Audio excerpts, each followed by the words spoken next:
Entrepreneur Success Formula weekly podcast where we'll be getting down to earth with real entrepreneurs who work hard, know that success is more than a mindset. It takes blood, guts and a fair bit of luck to survive and thrive. My name is Damien Mark Smith and I will be your tour guide in this journey through the minefield of running a successful business and bringing you the real stories from real people about how they managed to make their ships stay afloat. I did say ships. And today, on the first ever show in this brand new series, I want to welcome the lovely An Coppens, who is the founder and chief game changer, aka CEO of Gamification, and is an award-winning speaker, L&D professional, business and executive coach and author. And welcome to the show. Thank you, Damien. Thanks for having me. I'm delighted to be on the show. Oh, well, what an introduction that was, eh? So, yeah. And I did hear ships, definitely ships. Oh, good. Yes, I was going to say it's a family show, but I'm not too sure whether it will be or not yet. We'll see how we go. This is the first of many. I'll keep it family.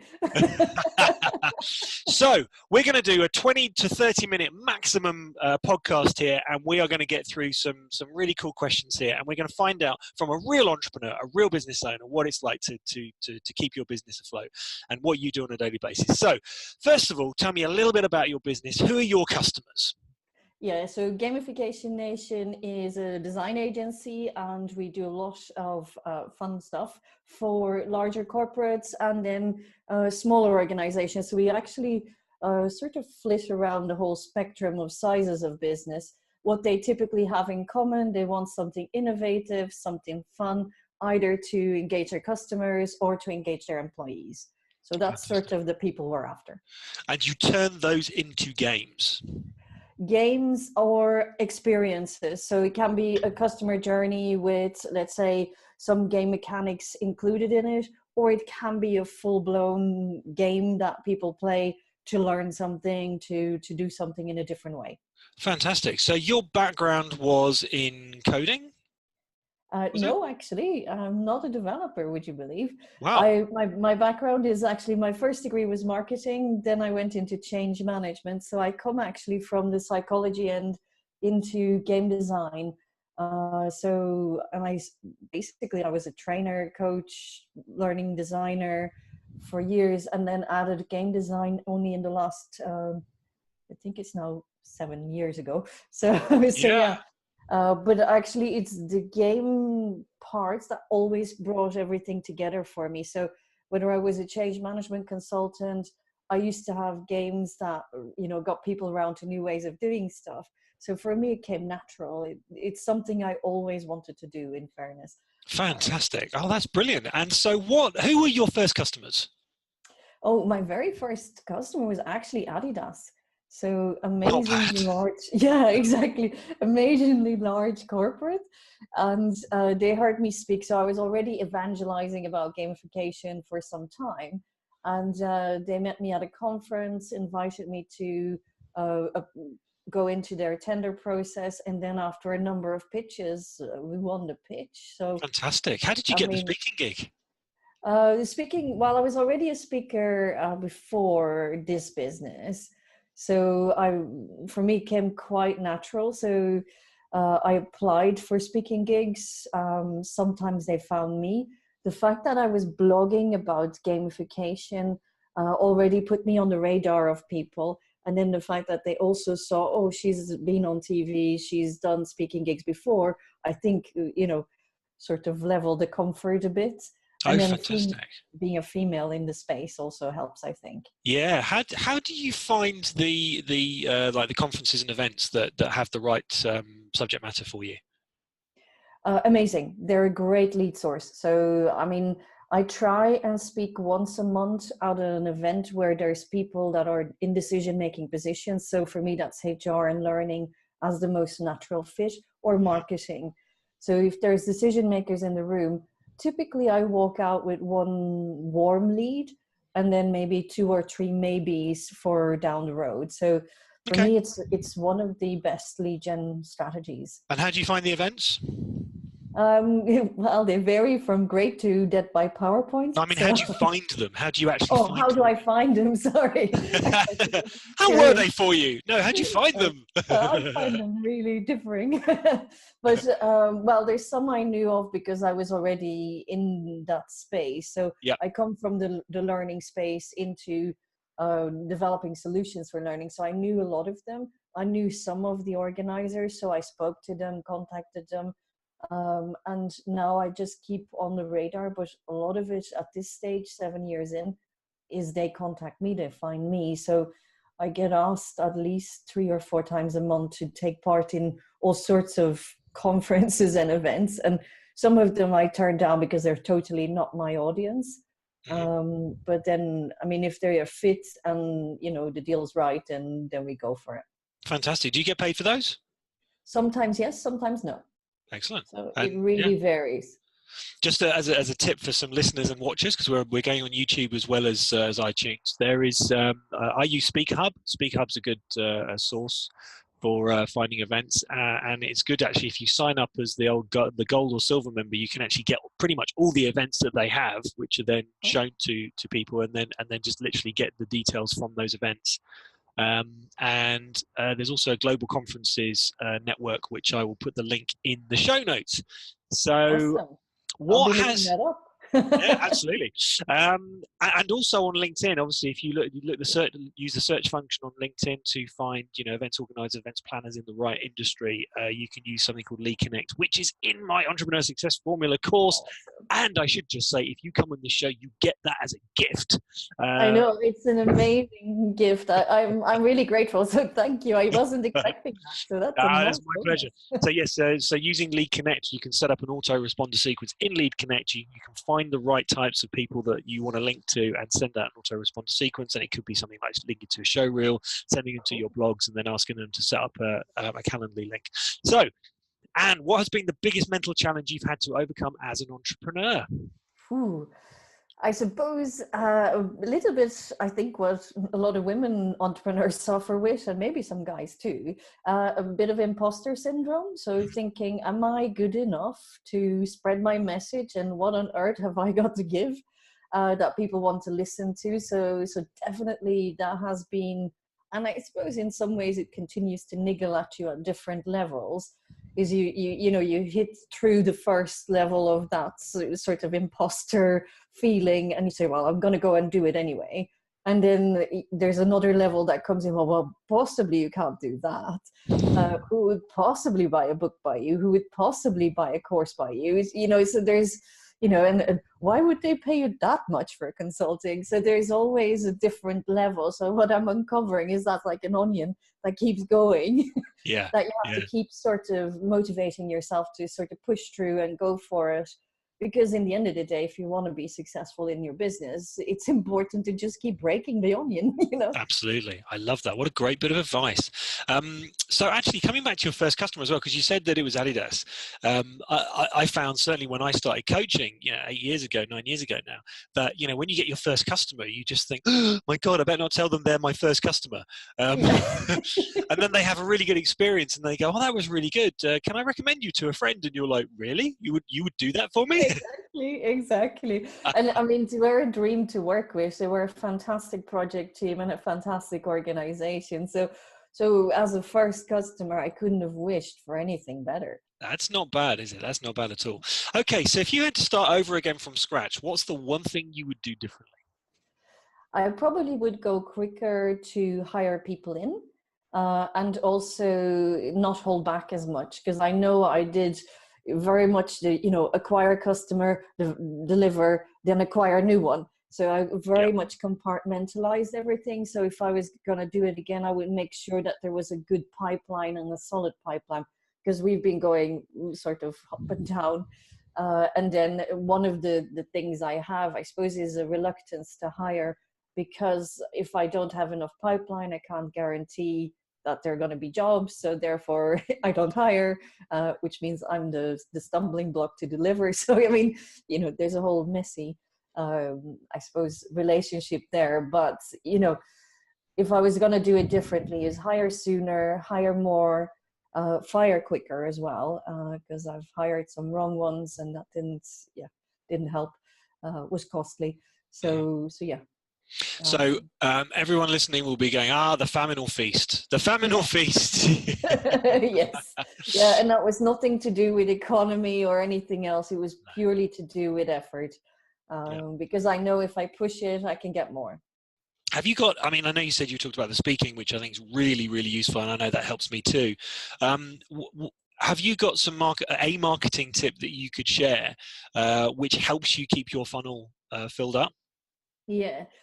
I suppose I blog regularly, and I took that as a strategy to even get known and to get sort of seen as an expert and an authority in the field. So that's for me. If you're new in the field, start writing about it, start sharing about it, especially on LinkedIn. LinkedIn is one of my really great sources of leads. So people see me posting stuff, their network comments on it, or my network comments on it, it ends up in their network, and all of a sudden it comes full circle back to me. So if nothing else, is try and build up your own profile so that people find you for what you want to be known for. That would be my top marketing tip that gets us business. Yeah, it's a slow burn, but at the same time, it's a really good one. I think the commenting in LinkedIn is really useful. I also use Quora as well. Mm-hmm. I find that quite useful. When you do your blogs, how long are your blog posts? So it depends on the day and the inspiration I have, but usually, about 800 words, more or less. Mm-hmm. I do it 3 times a week, so Mondays, Wednesdays, and Fridays, and have been doing that for 5 years now. So wow. It's this year I'm struggling to keep it up because we're just busy. So fair enough. Yeah. But yeah, it's a really good source of traffic for one, and then once they get there, exploring is typically what we're trying to tease them into doing. Of course.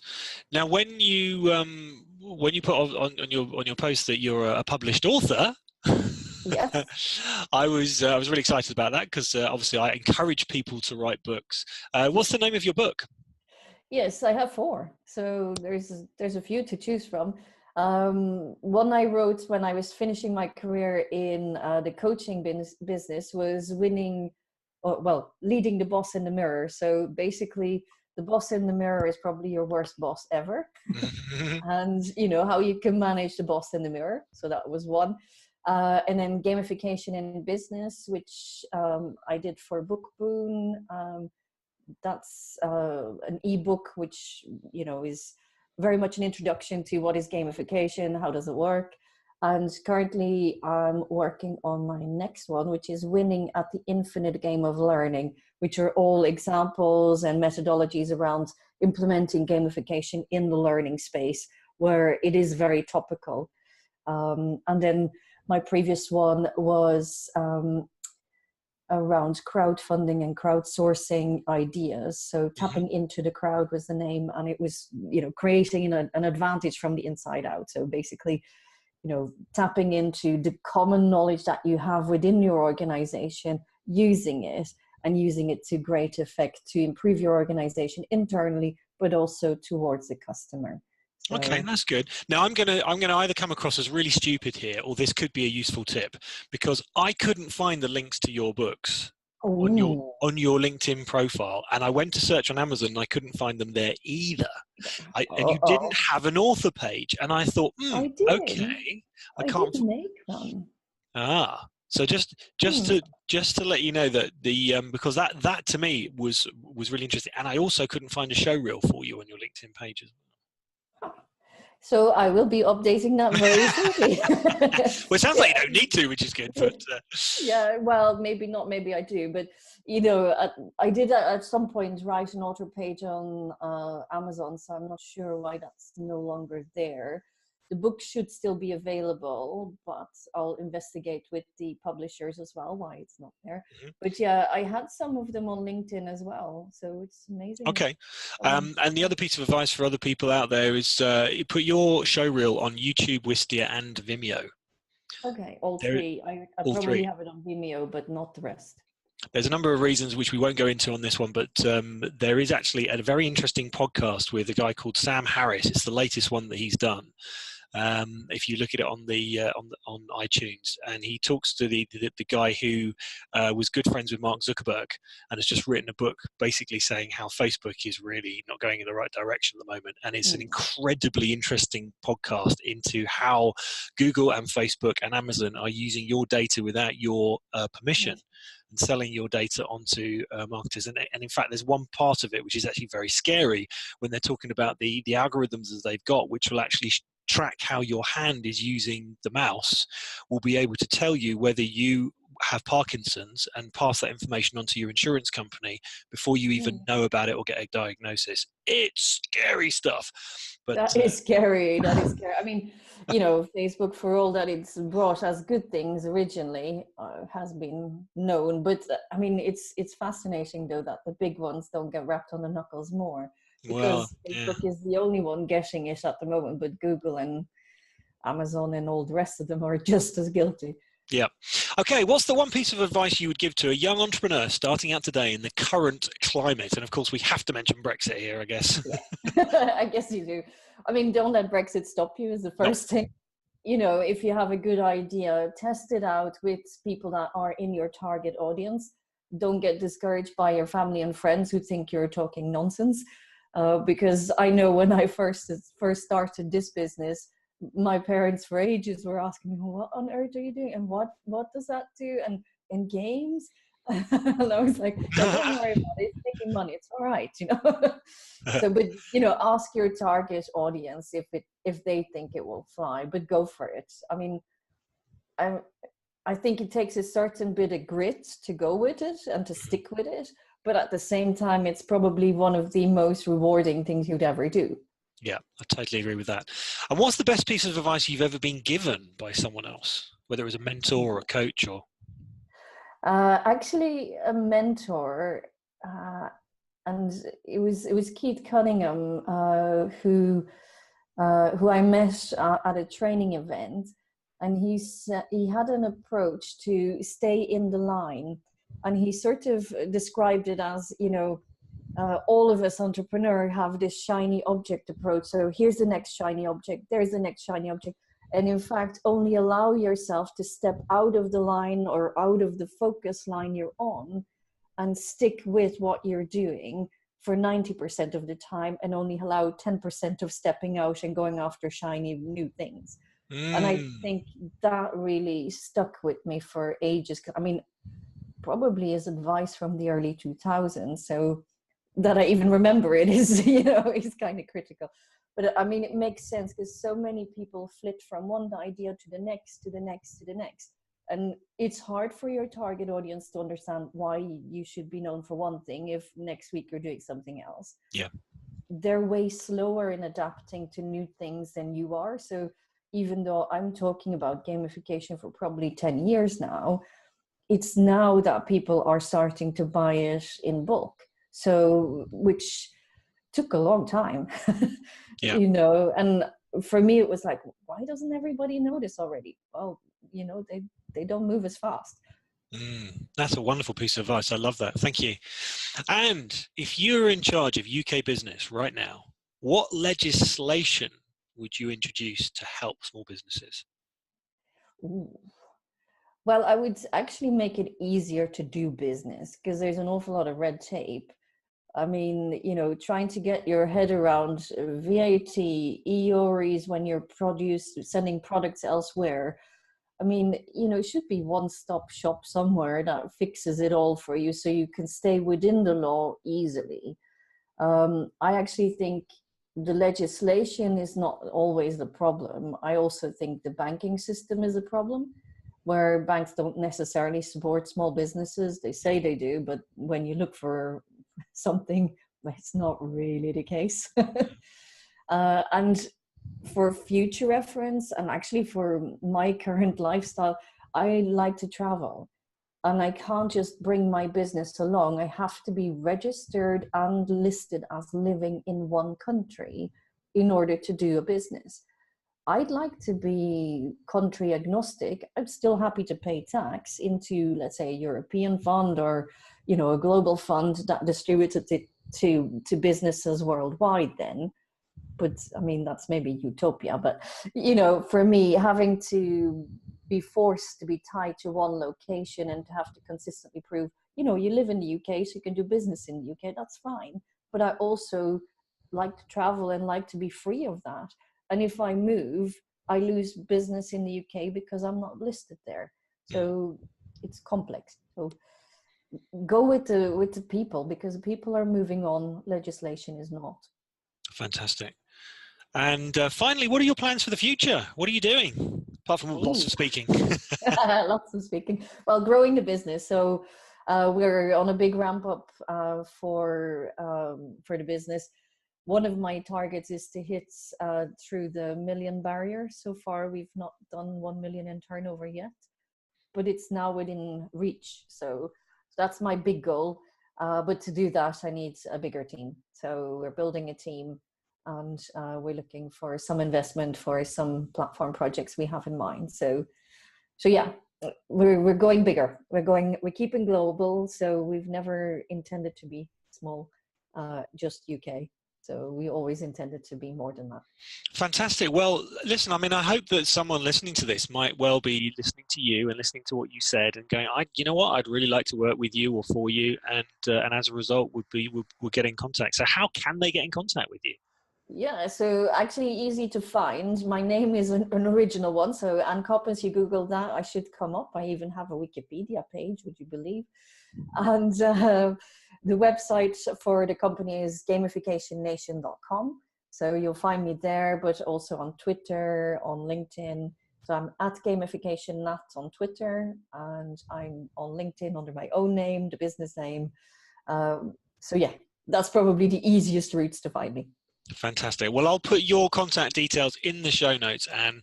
And I'd just like to say thank you very much for taking your time to take part in this first ever Entrepreneur Success Formula podcast. And you know what? It doesn't matter how many hundreds of these I end up doing. I'm never going to forget the first one. And Exactly. It feels special. It does. Thank you so much for having me, because I mean, I'm surprised that was the first one. I thought you were really good flowing. So yeah, no, I've got quite a few lined up, but no, you. Well, I say I was meant to have one last week, but he postponed to the last minute. So you are the first. You've made it to the first one. Hey, kicking off with a lady, that's amazing. So, no, that's great. I love it. One final question, because I detected a little bit of an Irish accent in there, as well as, is it Dutch as well? Yeah, I'm originally from Belgium, and I've lived in Ireland for 20 years. So got it. And you have it all right. I detected an Irish lilt in there. Thank you so much for taking time to take part in the show, and thank you very much for listening and watching and taking the time for this brief delve into the real lives of real entrepreneurs. Can I just ask you, if you're listening or watching this, to share this podcast with anyone you think might find it useful, who works hard, and maybe they're an entrepreneur, maybe they're a business owner, maybe they want to start, and also like us on iTunes and YouTube, and feel free to comment as we're going out on both, and make sure you hit the subscribe button on both, which you can do on iTunes and YouTube, of course. If you would like to take part in this show, please drop me an email at Damien with an A at rethinkingbusiness.biz, and we can have a chat. And as I said, every guest on the show receives a complimentary copy of my online course by the same name, worth a whopping $295. So there is no excuse not to take part. Thank you so much, and thank you, Anne. Here's to your success, here's to the listener's success, and we'll see you all soon. Thank you. Thank you. Take care. Bye.